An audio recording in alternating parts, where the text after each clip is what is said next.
Pro League. It is StarTale-yoe versus MVP, all tied up at 1-1. My name is Valdez. I'm joined by Moonglade once again tonight, and we've been having a lot of fun games today. We had a long one between Pet and Hero that went Pet's way just before. We did. It was pretty back and forth. I felt like Hero was really in control of that game, but fell apart a little bit in the late game, just identifying what exactly Pet had planned.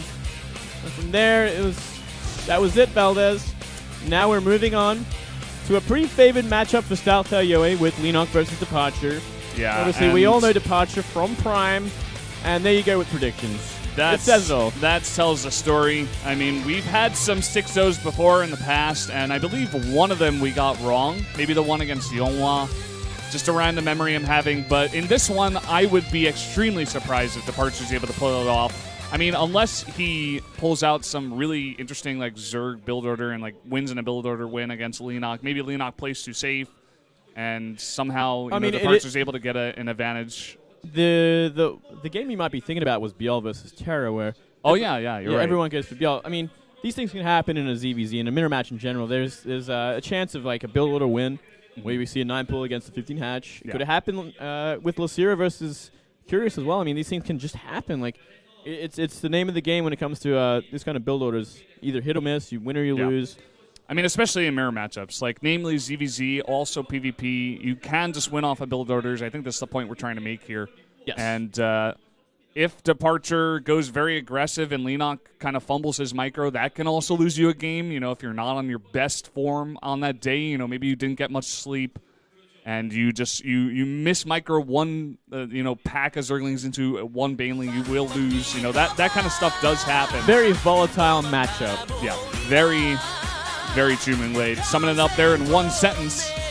And here's the man himself, the man of the hour, Leenock, really making an impression on everybody over here for the 2015 season, doing pretty well in individual leagues as well as Pro League. So far, 3-1 in 2015 Pro League. Yeah, his ZVP is looking godly this year. Really impressive. High aggression. It's kind of the same with all his matchups. He lost to Dream in his most recent Pro League match. But we've only seen his ZVZ once this year, going down to Ragnarok 2-0, actually. I think it might have been in a qualifier. Well, DeParture, as we did mention before, he is 0-8 in Pro League. And I actually have no idea why he has a sideways blue arrow. He is 0-5 in his most recent 5 games. Other players have had downward arrows with 1-4s that they haven't played yet. So very interesting arrow there. I definitely do not agree with it. Do you think perhaps, Valdez, that it's simply because he has not played nearly any games this season? Well, we've seen that with other players before, but at this point it's just speculation. Leenock definitely the favorite here.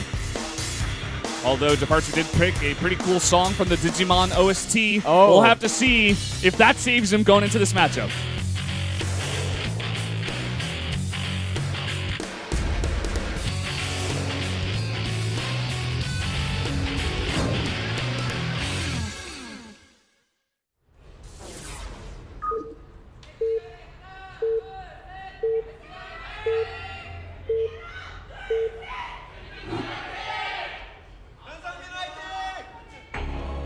Up here in the top right in the red, the StarTale-yoe Zerg. It is Leenock. And up here in the top left, we do have the underdog from MVP, DeParture. And as we were talking about, those arrows, you did actually make a very good point. This guy, we haven't seen him in a very long time. I think he's played one game this season, and that was against TY. Yes. Would not be surprised if you actually wrote that down, and that's why you are quoting that. You were nodding your head, so I'm going to assume that is correct. Wow. He is 0-1 against Terran. And here we go, ladies and gentlemen. Here is the build order sort of attempt at a victory from DeParture. It's going to be up to Leenock. Is he going to be playing safe and going for that 15 pull, or will he risk it all and go for that 15 hatchery? This will say everything, Valdez, in the next few seconds. Yeah. Gonna have to wait and see. I mean, DeParture does send his Overlord in the correct position, or the correct direction, rather, I guess I should say. So he will get that scout on eventually, but maybe not fast enough to get his Zerglings over there in time. You do see... Oh, no. Valdez, I'm getting nervous here, man. Oh, no. Oh, no, indeed. He is going for that 15 hatch. Everyone cringes. Everyone's like, no, not this way, Leenock. You are too young. Too young. Well, we only see 6 Zerglings at this point in time. Still no gas taken. So it is going to be kind of an eco sort of 9 pool where it can put the player extremely behind, especially if they're going for a hatch first. They will cancel the hatch. Oh! Oh, no, Leenock. It got even worse. I didn't even think that could be possible, Valdez, but it is. And we're going to see a lot of potential drone damage once 8 Lings are in the main base. Until then, I wouldn't be surprised if we did see these 6 Lings maybe work on that hatchery, or at least try and pretend to harass the drone just a little bit. We are seeing now, Leenock has identified this. He has canceled the gas in his main base. He is swearing in his brain, and Definitely very true. Let's see what he can do. I mean, because it is not a gas line pool, there is hope, Valdez. This is also a map that has the mineral patches. They have like little gaps that they can go in between, stack with drones, and one-shot Zerglings if they so desire to come near enough. And really actually impressive micro so far from Leenock. Still mining with half his drones while he stacks the other ones. So the Lings can't really commit to anything. I love this. And he can come from both sides now. Fully surrounds the Lings. Still, it's going to be a pretty ugly trade for Leenock. Losing 5 already. That was actually really impressive micro at a departure. He gets 5 drones and he gets out there mostly alive. And now he's fighting a very favorable battle here against all of the drones of Leenock. Nice. Gets 1 Ling kill with a stack. He should have actually... I think he might have even should have canceled that natural. He needs all the money he can get. Lings are going to come in again. Ooh, now Leenock has enough. Maintains the natural. Let me have a look. How many drones? You know what? It's 11 drones to 17. Not the worst in the world. Not the worst. Yeah. We do have a follow-up of speed, actually. Still no expand out of departure. This guy just playing off of 1 base so far. Well, you know what? Leenock is not in a bad position at all. He's actually maintained enough drones to kind of make a second queen, make a spine at the natural, block off the ramp with queens, and from there, you know what, he can stabilize to a point where he will eventually get ahead in economy. Yeah, very true. I mean, that natural is so important for a Zerg, especially just because of that extra larva, the extra queen like you were talking about. And now we only just now see that hatchery, that natural hatchery coming up here for departure, going to be way, way late. And Leenock's keeping departure on his side of the map. He's keeping him busy. The longer these Lings obviously stay on the side of the map, it can get worse because speed will kick in and all the Lings will die. And I think he knows that at this point, so he's just trying to trade them off as efficiently as he can. He did take some pretty nice concaves at some points. Still, that is a lot of Zerglings. We're going to need to see a lot more from Leenock or a second spine crawler because the back of that hatchery is not protected by that spine, Valdez. The natural can possibly go down from this. Very true. I mean, he's got 3 queens at this point. He's trying to make another one, but not a lot of Lings. And that is 22 Lings at a departure. He's committing to this so far. Like you were saying, he's trying to get that position up there in the north.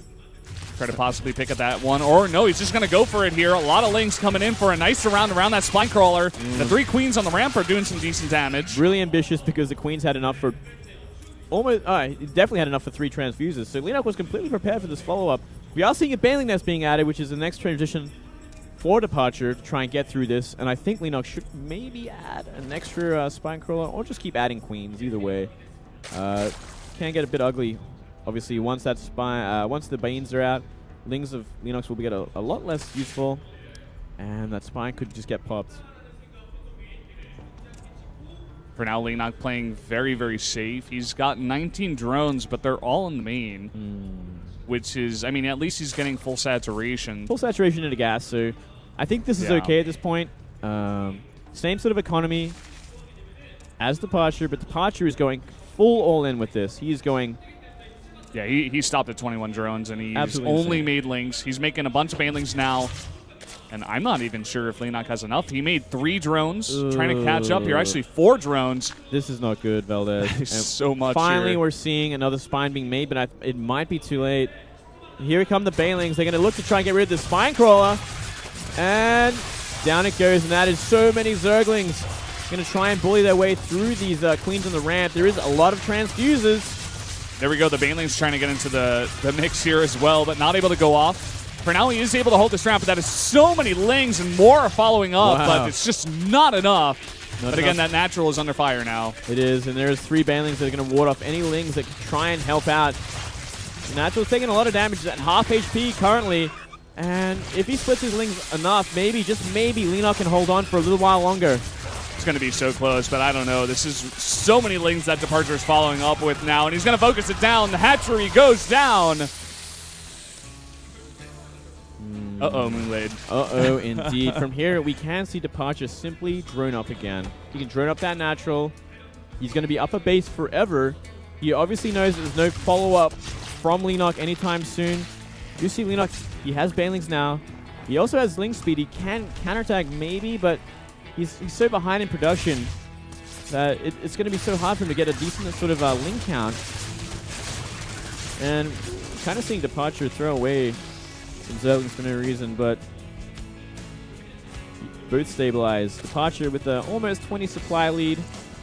Up a base, saturating that base pretty efficiently. So Moonblade, if you were in this position, say you're playing this exact same game, what do you do to try to come back in this? Do you take a risk? You try to hide some tech, maybe hide a base? Like, what exactly do you do? Because especially in mirror matchups, once you get this far behind, it's really hard to come back. Yeah, especially in Zerg mirror matches when you're just simply down a base. Of course, yeah. And you have no real way of being aggressive. I think what we're seeing from Leenock's pretty much the perfect sort of reaction to it. Like, okay, I'll just drone up my natural as it's building, defend as best as I can with Banelings and whatever else I need, and try and go into a mid game that is no doubt going to be a bit weaker, and perhaps try and just take better engagements when the time comes. Because there really isn't that much sort of any other way to really get around this kind of situation. Going for a different sort of army tech can be good if it's a complete surprise, but when DeParture's this far ahead, obviously he's going to have his lair a lot earlier if he so desires. Instead, DeParture's simply just going to go on all in. He's going to go Roach Bane all in, which is another way to look at it. He's being highly aggressive this game. One of the most aggressive times we've seen from him, and it's going to be the right choice because Leenock is still only on Zerglings. He's actually going for a Ling Bane attack to kind of try and even things up. He's going to be running into 10 Roaches, though. So I'm not liking the sort of situation we're seeing from Leenock. Also morphing a lot more Banelings, even more for Roaches to just eat up. Damn, that is a lot of Roaches, and DeParture is smiling. He should be at this point, man. He's up in armies, up in just he's up in economy as well. These Banelings are trying to run away as fast as possible, but Queens are on the map. That's so many Roaches just casually moving across the map with Banelings to back them up if there was enough Zerglings on the map.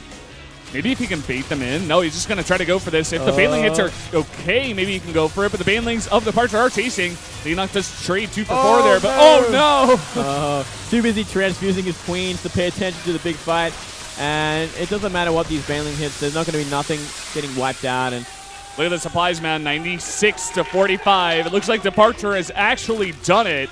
He has done it. Against all odds. We were talking about this. This is possible in the ZVZ to actually happen. It's very possible. The build order wins are real. And DeParture has found enough damage to casually scroll up the ramp with a tremendous amount of Roaches.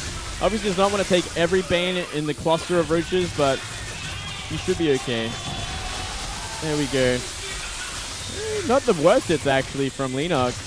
I don't know. Not the worst, but I'm not sure if it's going to save him here, man. No, not with the follow-up. Just constant stream of Zerglings across the map. Enough Roaches to kind of tank everything else. And the drones are pulled. He's going to try to fight this one through. A transfuse goes down on the Spine Crawler. But at this point, it looks like you were saying, streaming across the map are a bunch of units. Leenock will have his Zerglings first, and he may be able to push this back for now. But it's 68 to 38. And DeParture is already right now getting his third base as well. 40 to 20 drones. You got double the economy as well as an extra base. You got that Roach tech as well. Everything is just in DeParture's favor at this point. I think it's just a matter of time until Leenock taps out. Way too behind in economy. He knows it for sure. He doesn't know the third base is building and almost finished for DeParture, but it's probably safe to assume at this point. Even taking more drone damage, 4 more going down. transfuse on the drone. Desperation is real. 19 drones. Okay, he's going up to 22 now, making 2 more. But here's that follow-up. A ton of roaches. Some banelings in the mix as well. GG is called. Doesn't even want to play it out. DeParture gets his first win in Pro League. First win ever. His 9th game. He's finally able to do it. And this is such a happy day for this guy, I'm sure. Yeah, massive breakthrough. And look at the joy in his face. It's great to see him finally, find that win. These Zergs that have been struggling for a while are finally finding their feet in this new season for Pro League. And you know what? That's actually just a huge win for MVP. We were talking about how Leenock and Life should be able to close this out, but now it's not that even. It's not that one-sided anymore. It's much more even. It's getting dangerous, Valdez. I mean, next up is Life versus Marine King, but I mean, anything can happen at this point. We could see Marine King go for something pretty interesting, maybe even like a proxy. 2 racks could happen.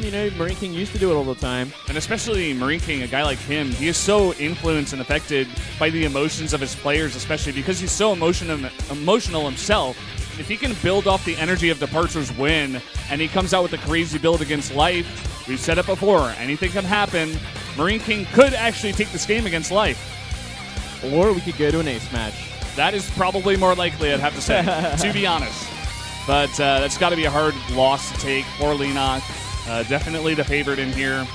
Well, I mean, you can only take it so badly. It's frustrating, but you're going to go for 15 hatch, you get 9 pulls. This happens every day to everyone. It's just one of those things. Build order disadvantage. I mean, you can argue Leenock played pretty greedy, actually, just going for hatch into gas, into pool. I think he may have even made some drones in the mix as well. He didn't even take too much damage, which is the next kind of cool thing about it. He only took like 5 drone damage after trading with Lings like that, and then kind of transitioning into a pretty stable early game with his natural. Just if he had one more spine crawler, he should have been safe. Just one more. Just one more, but deciding to play a bit greedy on that, I guess, as well. Yeah, it's one of those games as well where you think my opponent surely would be transitioning by now. He's not going all in from this, is he? He had no idea how all in DeParture